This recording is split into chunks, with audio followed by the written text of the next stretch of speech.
Hey my little chicken pot pies, welcome back. Today we're going to work on some math. We're going to work on two things. We're going to work on reading a chart that has numbers in it and some real life multiplication. So I know you're excited about multiplication. You guys have been practicing it. And so we're going to talk about how to apply it in real life.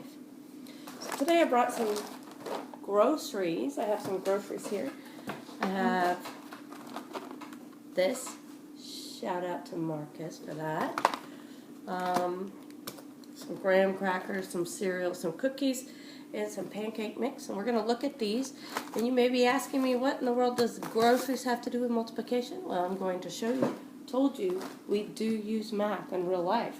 So I'm going to show you how to use math in real life when you go grocery shopping or when you're purchasing groceries. Now, we talked about we're going to be reading the chart. So I want you to look really carefully here, and I have something highlighted. This box of cereal says that it has about, more or less, 12 servings.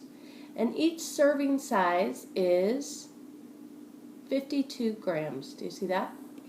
52. So this is where we're going to be looking today when we're looking at these charts to figure out some multiplication problems we can do around the house to practice. So what I'm going to do here is I want to find out how many grams are in this entire box. I know that there's 12 servings and each serving is about 52 grams. So if I say 52 times 12, I should be able to find out how many grams are in this entire box. So we're going to work on that multiplication first. So let's go ahead and look. And I've already written it down. I said 52 grams times 12 servings. 12 servings. So if I do this multiplication, I should come up with a number very close to, if not exactly, what's the entire box, the contents of this entire box.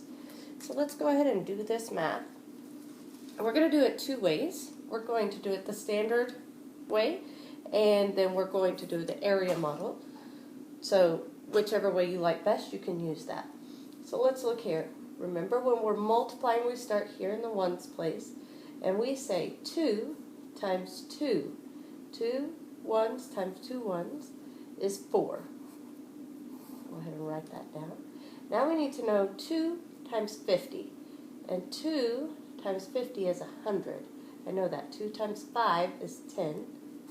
So I should have 104. 2 times 2 ones is 4. 2 times 50 is 100, so 104. And now I'm going to put a placeholder right here. And we like to use 0 as the placeholder. Now we're going to go to the 10 side. We're going to say 10 times 2. 10 times 2 is 20. We know that. So if we say 1 times 2 is 2, looky there, we have 20. And then 1 times 5 is 5, or 1 times 10 times 5 is 50, right? And 10 times 50 is 500. All right, so that was a lot of numbers. But what we need to know is that we say 2 times 2 is 4, 2 times 5 is 10, 1 times 2 is 2, 1 times 5 is 5. Now we're going to put it all together. 4 and 0 is 4. 0 and 2, 2. And 1 and 5, 6. That's 624. Now we're going to do this problem again, and this time we're going to use the area model that you guys have been practicing. So, if we use expanded version here, we should have 50 plus 2, right? 52 is 50 plus 2. We'll box these guys out. And we're going to add on the side here is 12. We're going to add the 10 plus 2. 10 plus 2 is 12, correct? So far? So good. All right. So 1 times 5 is 5, and using that 0 rule that we have, we can add 2 zeros here. 500. 10 times 50 is 500. 2 times 5 is 10. That's our answer of 2 times 5. But we can't forget that there's another 0 here, so we need to add that other 0. And that makes sense because 2 times 50 is 100. Okay, now let's do this column. 10 times 2. Now I know 1 times 2 is 2. And I'm going to add my 0. And that makes sense because 10 times 2 is 20. Do you see how that makes sense?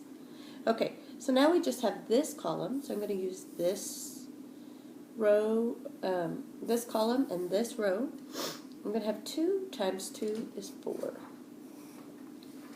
And this is how we do multiplication using the area model, and we have to put it all together, just like we had to put it all together up here. Let's put it all together here.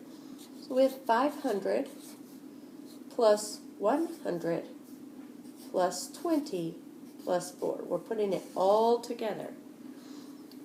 All the zeros plus 4 is 4. Zeros plus 2 is 2. And 5 and 1 is 6. Do you see we have the same number, 624? That's the number we have here. It's also the number we have here. So we're pretty sure that our multiplication is correct. Now the cool thing about grocery multiplication is that you can double check your answer. Now, sometimes these numbers are going to be exact and sometimes they're going to be estimates, so about. So let's find out if 624 is on the box. So here's where we find the total grams in this box. If you look really close, right here, it will tell you the total grams. Do you see that? That says 623 grams. 623 grams. We came up with 624. But remember, the groceries are about. So is 623 about the same as 624? Yes, it is. So that means that we got our answer correct. So we're going to look at a couple more, and I'm going to have you look at these with me, and then maybe you can do some of these with some groceries you find around your house. Remember, we're looking for the grams, and so right here is the grams. 31 grams on these graham crackers. And then we need to know about the servings, because that's our second number that we're going to look at. And this one says about 13 servings. Do you see that word about? That means we're going to be kind of estimating. So we're going to try to do 13 servings times 31 grams. 13 servings times 31 grams. And if you have paper and pencil with you, maybe you want to pause right now, see if you can do the math and double check it with us. We're going to go ahead and write ours out. 13 servings times 31 grams. Okay? 13 servings times 31 grams. Now we're going to do the math here. So let's do the math here. Follow me. Remember, there's two ways we can do it. We're going to do it the standard way first. 1 times 3 is 3. 1 times 1 is 1. And then we're going to add our placeholder because we're going down to the second part. 3 times 3 is 9. 3 times 1 is 3. We have 3 and 0 is 3. 1 and 9 is 10. Don't forget, we're going to carry that one's place over. And 1 and 3 is 4. So, according to the standard process, this answer is 403. But let's go ahead and do it with our area model that we've learned how to do. 13 is 10 plus 3. And 31 is 30 plus 1. Let's go ahead and box those out so we make sure we get everything in the right place. 3 times 1 is 3. How many zeros? 2 zeros. 30 times 3, well, we know 3 times 3 is 9. Got a 0 there. Let's go down to this column. 1 times 1 is 1. That's 0. That makes sense. We know that 1 times 10 is 10, so that makes sense. And 1 times 3 is 3. Let's put it all together. 300, 90, 10, and 3. All these zeros and 3. Still 3. Can you see that? And 9 and 1 is 10. Carry that 1. And 3 and the 1 we just carried is 4. 403. We have 403 here. 403 here. So we know that answer is correct. Remember, we're looking for about. So let's double check our answer. And we're going to find the answer on the front of the box at the very bottom. And that says 408 grams. It's 408. About 403. Remember, we're estimating. Yes, 408 is about 403, so we did our math correctly. I'm going to let you look at this one. Do you know where you would find the two things that you're going to multiply on this one? We've got 39 grams. That's the first number we're looking for. And 8 servings. 8 servings. So those would be the two numbers you multiply. So go around your house, find some groceries, look for those numbers, the serving size and the gram size, do the math, and then double check to see if you got it right here in the front where they have the total grams. All right, my chicken pot pies, that's your challenge for today. Have a good day.